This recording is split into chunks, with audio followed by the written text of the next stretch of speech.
భోగనాయకుడు, బాలమూర్తి,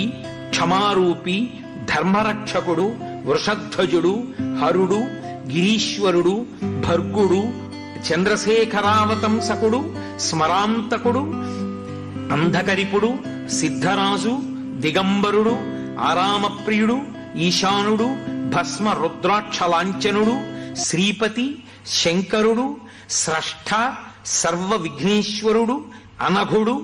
గంగాధరుడు, క్రతుధ్వంసి, విమలుడు, నాగభూషణుడు, అరుణుడు, బహురూపుడు, విరూపాక్షుడు, అక్షరాకృతి, అనాది, అంతర్హితుడు, శివకాముడు, స్వయం ప్రభువు, సచ్చిదానందరూపుడు, సర్వాత్మ, జీవధారకుడు, స్త్రీ సంగవామ సుభగుడు, విధి, విహిత సుందరుడు, జ్ఞానప్రదుడు, ముక్తిదాత, భక్త వాంఛితదాయకుడు.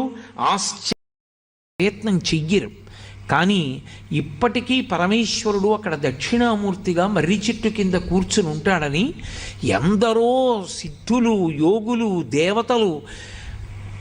ఆయన యొక్క దర్శనానికి వచ్చి వెడుతూ ఉంటారని ప్రతీతి. అలా అరుణాచల